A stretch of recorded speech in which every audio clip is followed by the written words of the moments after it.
दोस्तों इस समय हम मौजूद हैं मामा माहिल के किला पे, जो कि आलाउद्दीन किला के नाम से भी जाना जाता है। दोस्तों ये सामने देख सकते हैं आप, ये मामा माहिल तालाब है। बहुत विशाल एरिया में फैला हुआ है मामा माहिल तालाब। किले की शोभा को बहुत बढ़ाता है। इसमें मछली पालन भी होता है। कुछ लोग यहाँ पर मछली पालन करते हैं, आप सामने देख भी सकते हैं। कुछ लोग मछली पकड़ रहे हैं। दोस्तों चलिए हम अब आपको बताते हैं इस किले के बारे में कुछ जुड़ी हुई अनसुनी कहानियाँ।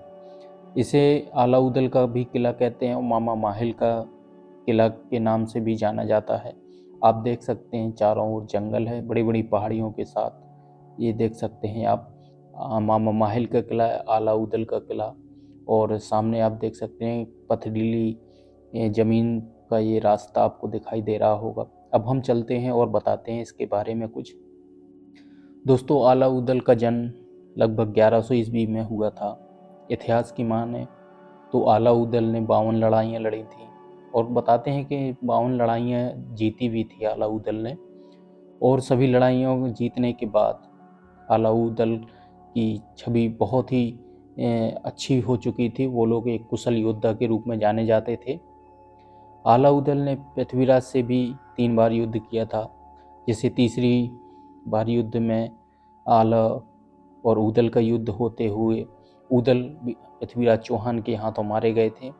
ये सामने आप देख सकते हैं मंदिर दिखाई दे रहा है। ये भी बताते हैं कि उसी समय अलाउद्दीन का मंदिर है। ये वृक्ष आपको दिखाई दे रहे होंगे।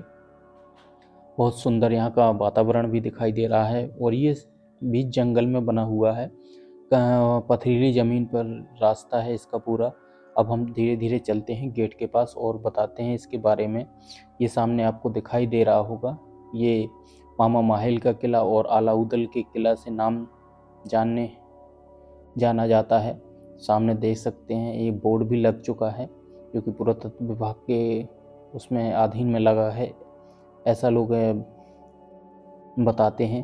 हालांकि यहाँ पर कोई देख रेख नहीं होती है, और इसके बारे में कुछ जानकारियाँ दी गई हैं जो कि इस बोर्ड में लिखी हुई है।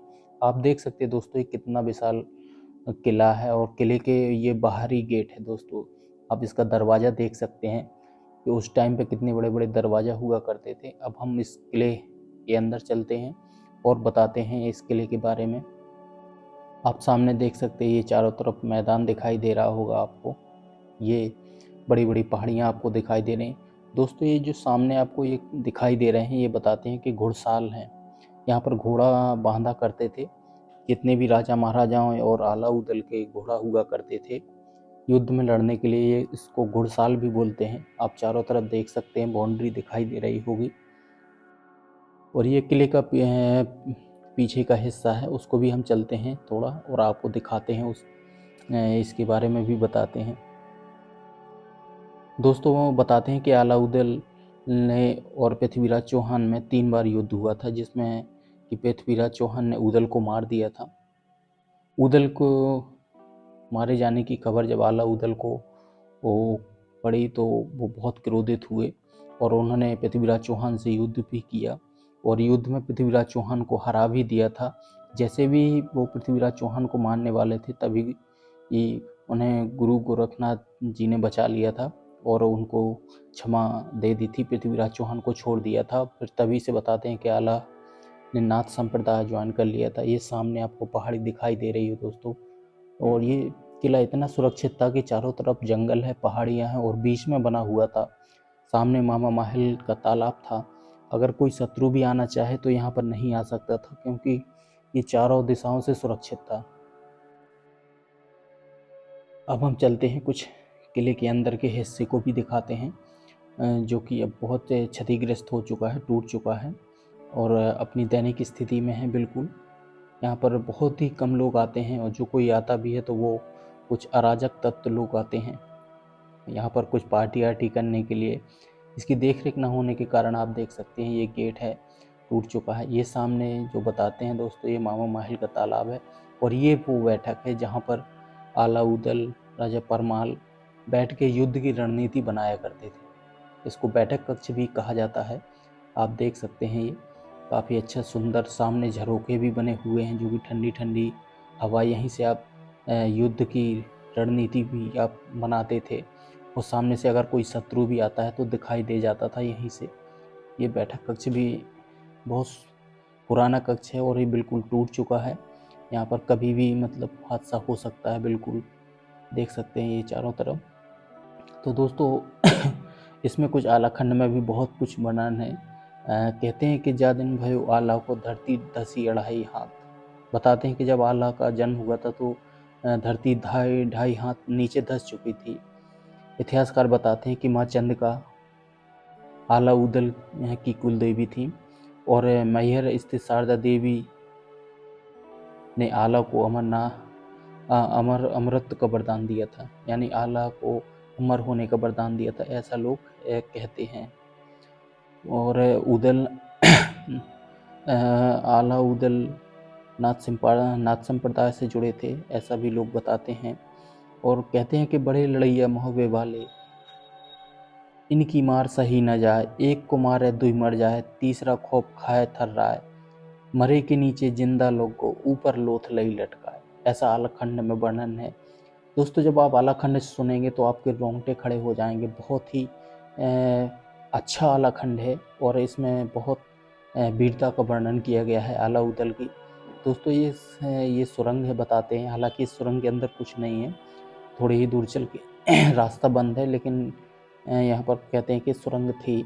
अब इस बात में कितनी सच्चाई है तो कोई नहीं जानता, लेकिन आप देख सकते हैं ये किला काफ़ी पुराना है और टूट भी चुका है।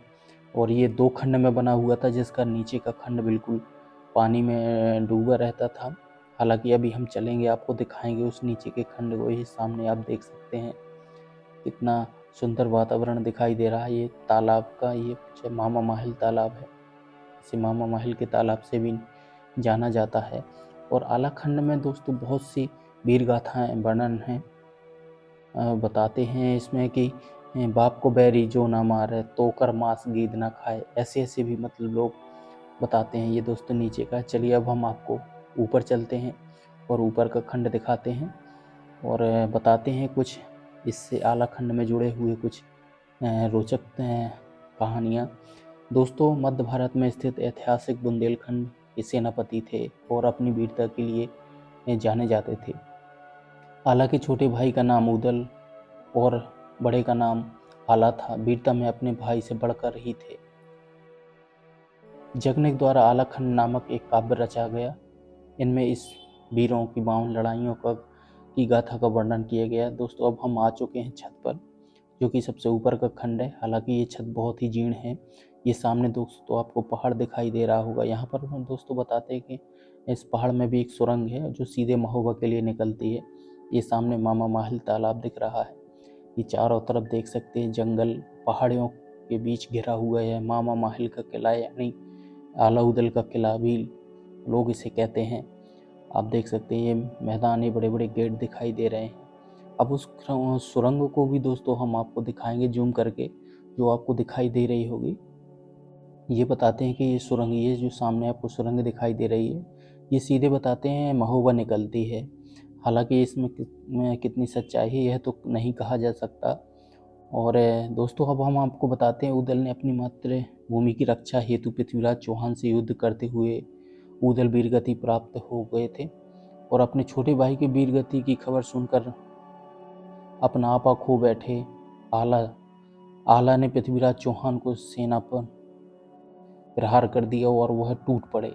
आला के सामने जो आया, आला ने उसे मार दिया। 1 घंटे के घनघोर युद्ध के बाद पृथ्वीराज और आला आमने सामने थे। दोनों में भीषण युद्ध हुआ। पृथ्वीराज चौहान बुरी तरह घायल हुए। आला के गुरु गोरखनाथ के कहने पर आला ने पृथ्वीराज चौहान को जीवन दान दिया और बुंदेलखंड के महायोद्धा आला ने नाथ पंथ स्वीकार कर लिया था। आला चंदेल राजा परमाल देव वर्मन के एक महान सेनापति थे, जिन्हें 1182 ईस्वी में पृथ्वीराज चौहान ने लड़ाई लड़ी, जो आलाखंड काव्य में वर्णन है। ऐसा दोस्तों बताते हैं। आला और उदल चंदेल राजा परमाल के सेनापति दशराज के पुत्र थे।